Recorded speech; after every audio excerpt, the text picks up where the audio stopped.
لله رب العالمين والصلاة والسلام على سيد المرسلين وعلى آله وأصحابه أجمعين أما بعد فأعوذ بالله من الشيطان الرجيم بسم الله الرحمن الرحيم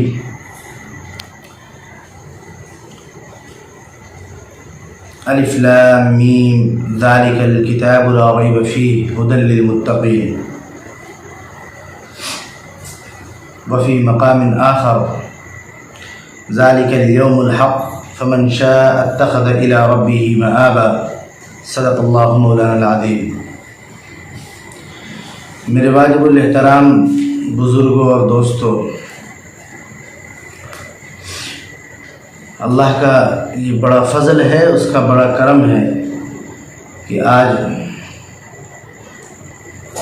بعد تراویح ہم سب کو پھر اس مجلس کو منعقد کرنے کی توفیق بخشی۔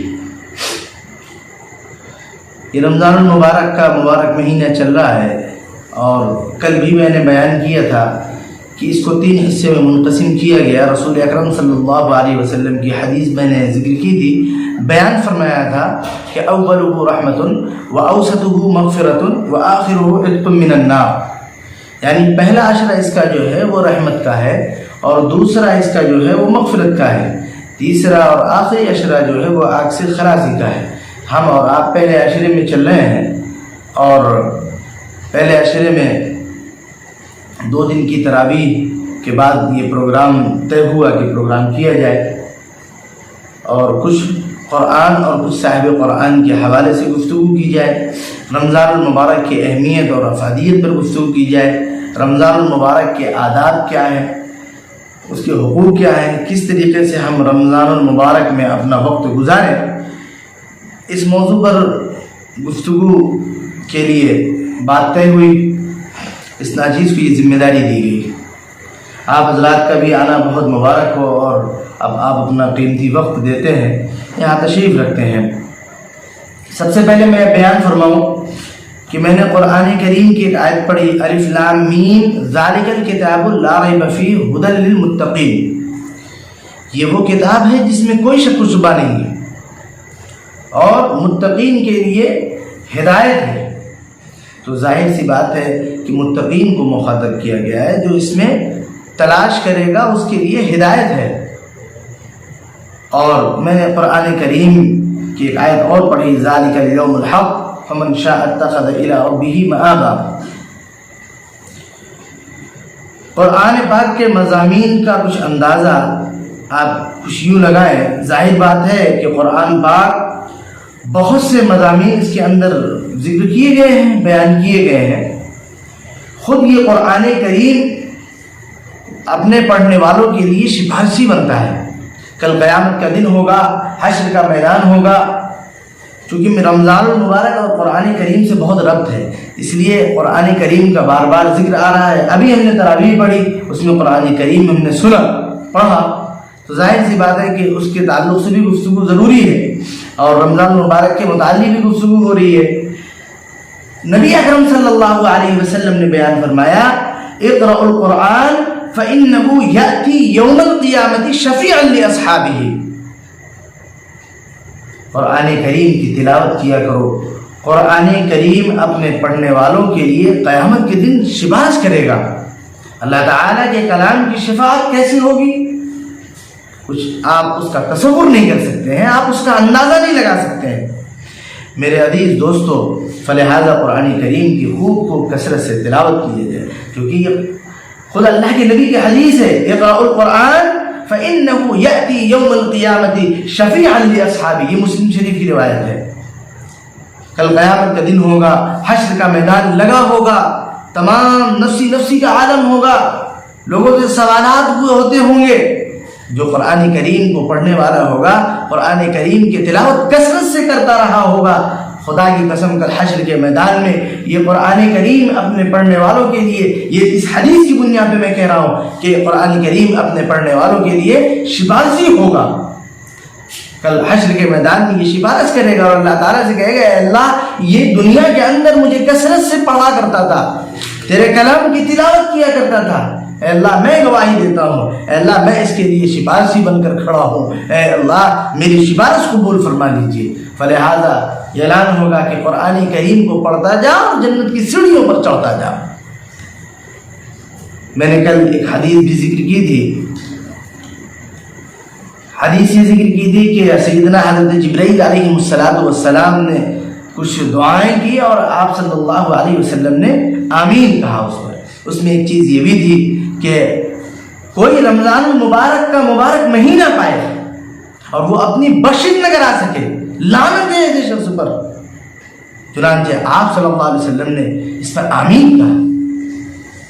تو ظاہر سی بات ہے کہ ہمیں اور آپ کو غور و فکر کرنا چاہیے۔ رمضان المبارک کا مبارک مہینہ ہم اور آپ پائے ہوئے ہیں، اس میں خوب کثرت سے تلاوت، ذکر، اذکار کرنا چاہیے، استغفار کرنا چاہیے، اللہ تعالیٰ کے سامنے حاضر ہونا چاہیے، گروزاری کرنا چاہیے۔ کیونکہ میں ایک بات کہتا ہوں کہ رحمت خداوندی اپنے بندوں کی تلاش میں رہتی ہے اور ان کی مغفرت اور گناہوں کی معافی کے بہانے ڈھونڈتی ہے۔ یہ مہینہ رحمتوں کا نوید ہے، مغفرت کی خوشخبری اور جہنم سے آزادی کی سوغات لے کر آتا ہے۔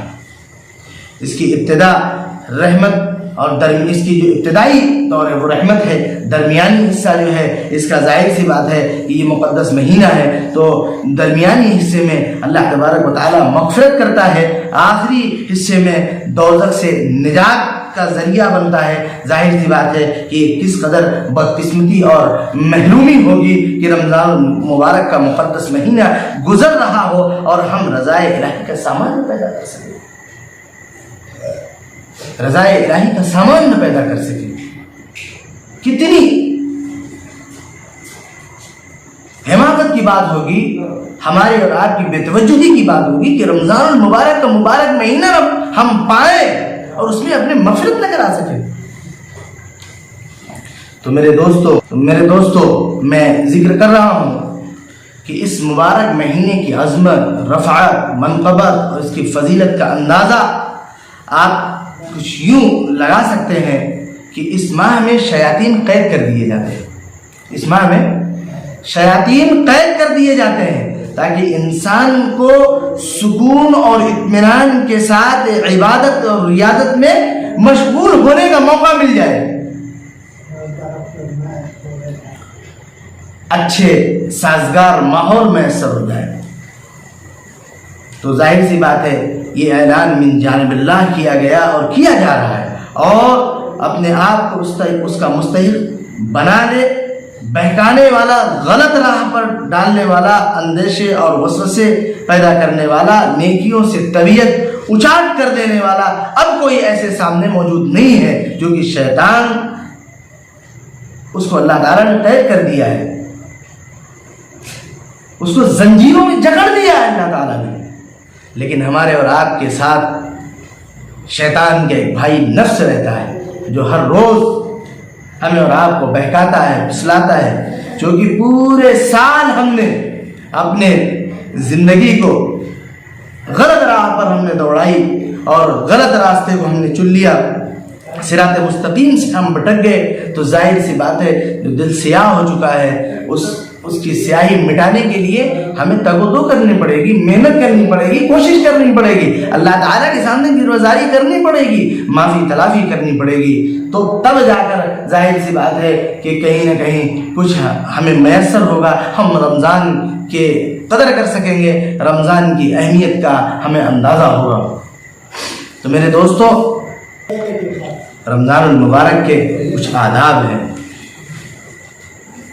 رمضان المبارک کے آداب میں سے ایک چیز یہ بھی ہے کہ اپنے ماتحتوں کے ساتھ نرمی اور مزید شفقت کا سلوک کرنا چاہیے، کیونکہ اللہ کے نبی رسول اکرم صلی اللہ علیہ وسلم کی یہ حدیث ہے، رمضان کے متعلق ارشاد فرمایا کہ جو شخص اس مہینے میں اپنے غلام اور خادم کے بوجھ کو ہلکا کر دے، حق تعالی جل مجدہ اس کی مغفرت فرماتے ہیں اور آگ سے اسے آزاد فرماتے ہیں۔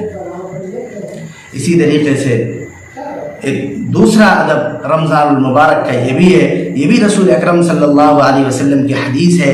حضرت ابو ہریرہ رضی اللہ تعالی عنہ سے مروی ہے کہ جیسے جمعہ کے دن ہے، اب جمعہ کے دن میں ایک درود ہے، اس کے بارے میں نقل کیا گیا ہے، اللہم صلی علی محمد النبی الامی وعلی آلہ واصحابہ وسلم تسلیما کثیرا کثیرا. اگر کوئی اس کو 80 مرتبہ پڑھتا ہے تو اللہ تبارک و تعالی اس کے 80 سال کے گناہ معاف فرما دیتے ہیں.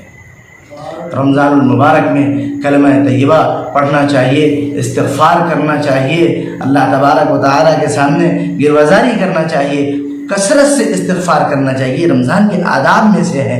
اللہ کے نبی رسول اکرم صلی اللہ علیہ وسلم کی یہ بھی حدیث ہے کہ 4 چیزوں کو کثرت سے کیا جائے. کیا کیا جائے؟ 4 چیزوں کو. جنت کی طلب ہو، آگ سے پناہ مانگو، اور اسی طریقے سے کلمہ طیبہ اور استغفار کی کثرت کیا کریں. امید کرتے ہیں کہ اللہ تبارک و تعالی ہمیں کہنے اور سننے کے ساتھ ساتھ عمل کی توفیق بخشے گا. خوب سے خوب کثرت کریں، اللہ کی عبادت کریں. اللہ تعالی کہنے اور سننے کے ساتھ ساتھ عمل کی توفیق عطا فرمائے.